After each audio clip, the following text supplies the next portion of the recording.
Zahvaljujem. Reč ima Boško Obradović.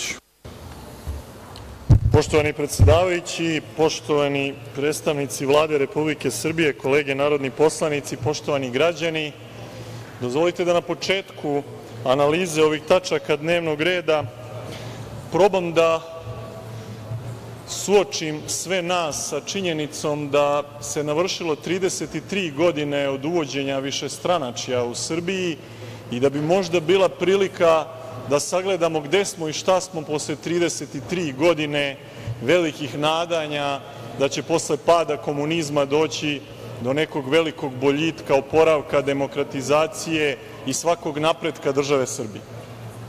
Dakle, i posle 33 godine Socijalistička partija Srbije i dalje kandiduje ministra prosvete.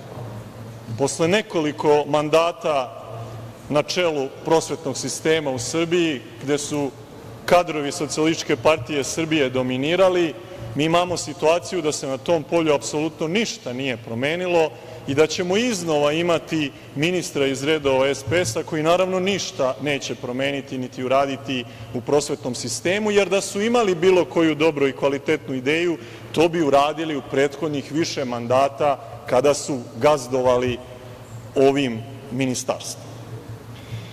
Druga stvar koju treba istaći jeste naći se u poziciji nekog osnivača Srpske napredne stranke od pre 15 godina, koji je sticajem okolnosti, recimo, prespavao ovih 15 godina i posle, evo, 15 godina se probudio i čuo da je na vlasti njegova Srpska napredna stranka koju je osnivao pre 15 godina i zainteresovao se za to da vidi ko od njegovih najbližih saboraca i članova osnivača Srpske napredne stranke je sad, recimo, ministar u Vladi Republike Srbije. I uključuje se baš na ovu sednicu Narodne skupštine i vidi da u ime Vlade Republike Srbije, koju predvodi njegova Srpska napredna stranka, govori, recimo, Siniša Mali. Zamislite šok tog osnivača Srpske napredne stranke koji je u Srpsku naprednu stranku ušao da bi se borio protiv prethodne žute Tadićeve vlasti, protiv Siniše Malog kao učesnika u pljačkaškim privatizacijama. Šta može da razmišlja nekadašnji osnivač Srpske napredne stranke videći Sinišu Malog koji mu sada objašnjava da su nam potrebna nova i nova zaduženja, više od 1,5 milijardu evra, iako nam sve vreme objašnjava kako je budžet stabilan, kako u budžetu ima viška, pa ako ima viška, zašto se zadužujemo? Zašto ne investiramo iz sopstvenih budžetskih sredstava? Šta je istina onda o našem budžetu i o našem ekonomsko-finansijskom stanju?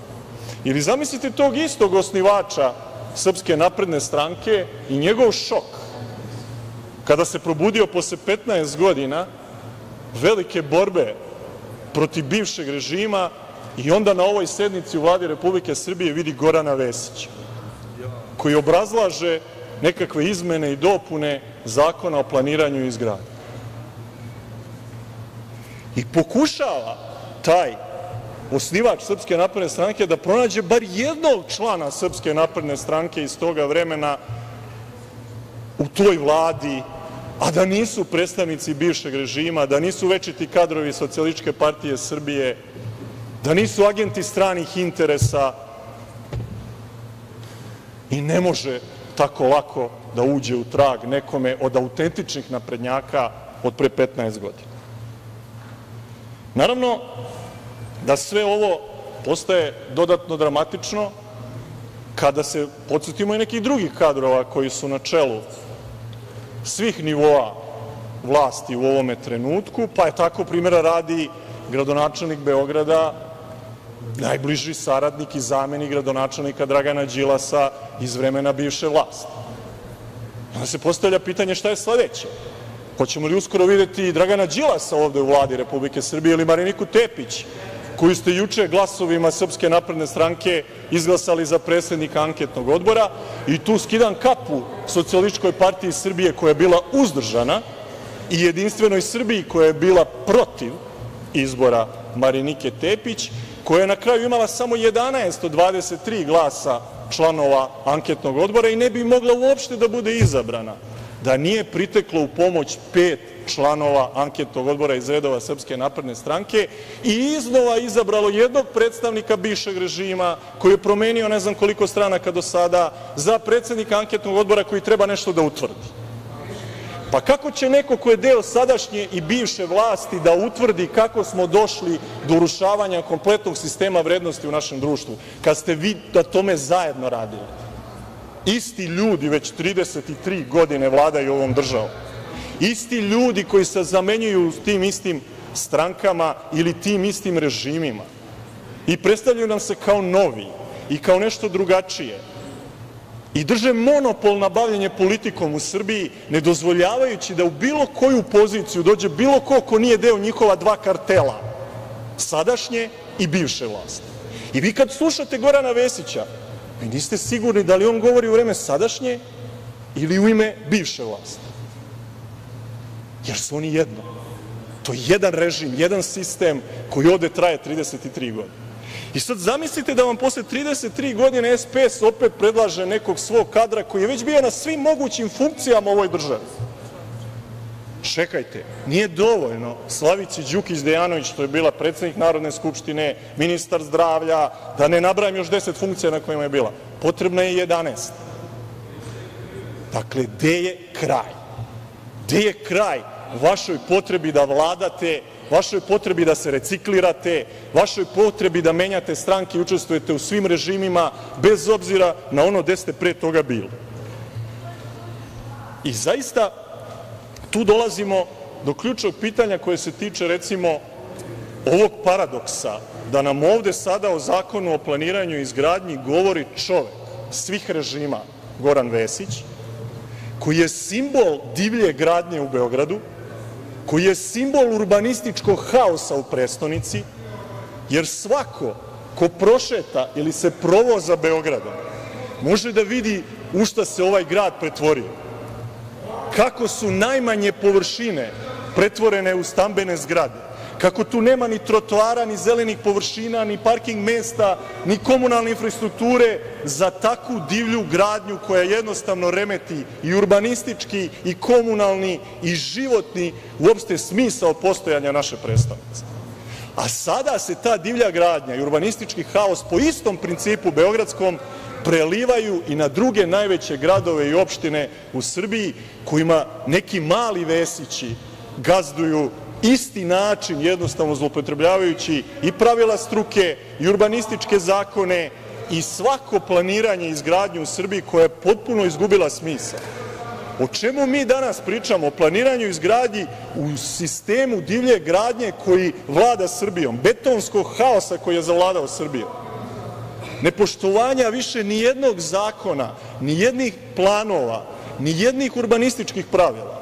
Pogledajte na šta nama liče gradovi od kad ste vi na vlasti. Pogledajte kako ste ulice u kojima su nekada bile kuće i porodična domaćinstva pretvorili u ulice nabacanih zgrada koje ne liče ni na šta.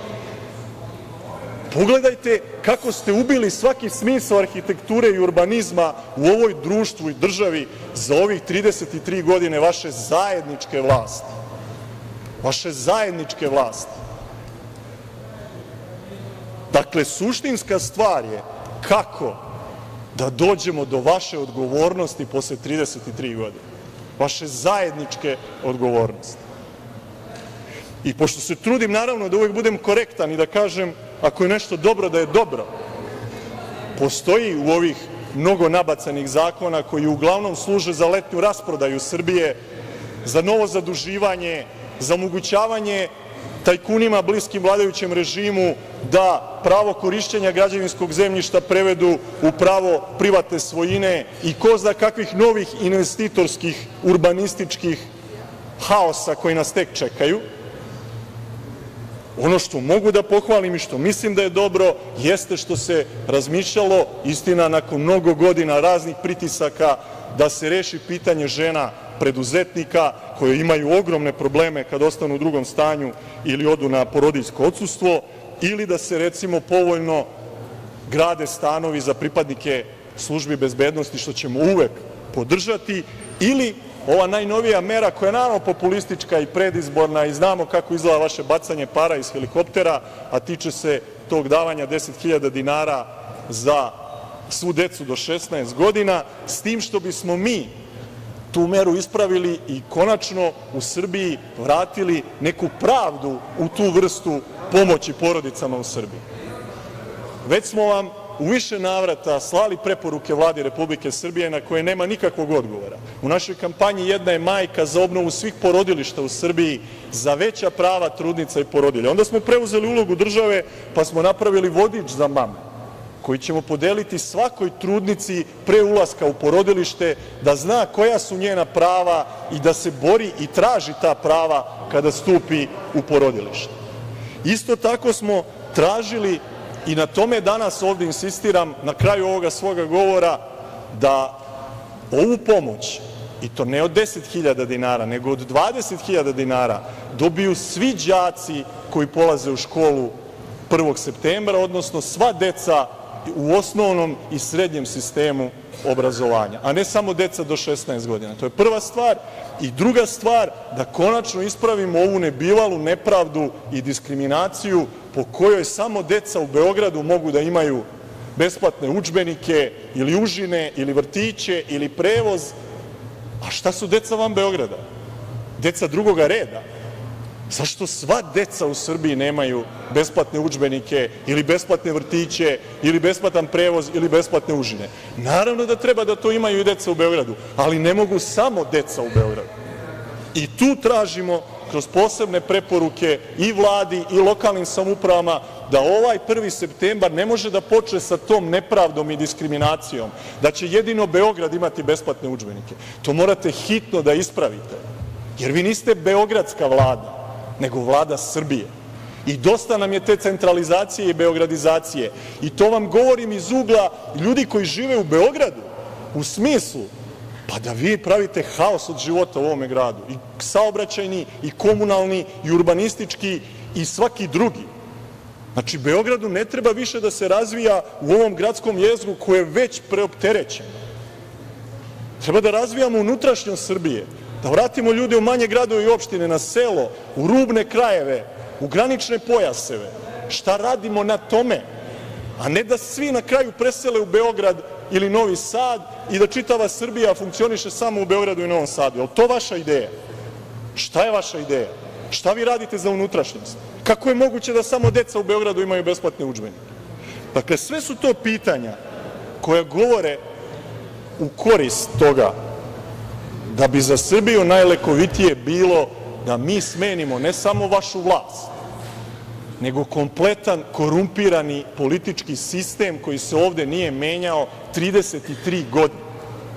Vi se samo reciklirate. Vi uvek iznova u nekim novim strankama sa nekim kao novim liderima i novim programima menjate zapravo istu ekipu na vlasti 33 godine, a u mnogo čemu još od 1945. godine i vladavine komunista, pa sada nekih njihovih sinova, unuka, praunučadi, i nema kraja vašoj vladavini i vašem otimanju od ovoga naroda i države. Kao što je SPS oteo državno vlasništvo nekadašnje Komunističke partije Jugoslavije i danas ima ogromnu imovinu koju je oteo od naroda, tako sada, treba da otimate i dalje, i vi i vaši potomci i nastavljači vaših komunističko ne znam kakvih tradicija i ne znam čega. Pa došlo je vreme da se podvuče crta i da se završi sa tom pričom. I došlo je vreme, rekao bih, i tu ću da podržim, iako sam ga ovde prozvao, gradonačelnika Beograda, gospodina Šapića, u njegovom ispravnom zahtevu osnovne ljudske, civilizacijske i istorijske pravde da se otkrije grobno mesto đenerala Draže Mihajlovića, da bude dostojno sahranjen i da mu se podigne spomenik u prestolnom srpskom gradu Beogradu. To je istorijski red i dug koji imamo prema prvom gerilcu u okupiranoj Evropi pod nacistima, koga je srpski narod toliko poštovao i voleo, čije se poreklo zna za razliku od porekla vašeg Josipa Broza Tita, o kome do dana današnjeg ne znate ništa, a nastavljate da ga slavite, i od Aleksandra Vučića pravite novoga Tita, misleći da je taj titaizam možete i dalje da gurate u ovome narodu i državi. Pa došlo je vreme da zajedno sa Josipom Brozom Titom i sa svima vama titoistima i neotitoistima dođe do smene kompletne ove vlasti, ali i kompletnog neotitoističkog, korumpiranog, bahatog, lopovskog vladajućeg sistema i režima. Hvala. Pomože Bog, braćo i sestre, svi Srbi ma gde bili u svetu i svi ljudi dobre volje. Vi se nalazite na kanalima Srbin Info i Centar. Ovom prilikom želim da vas informišem da je YouTube omogućio pretplatu na našim kanalima. Time ostvarujete neke od pogodnosti. Takođe, ako želite da pomognete rad naše redakcije, možete uplatiti donacije preko platforme Patreon ili direktno na naš devizni ili dinarski račun firme. Instrukcije za plaćanje možete naći u opisu svakog našeg videa.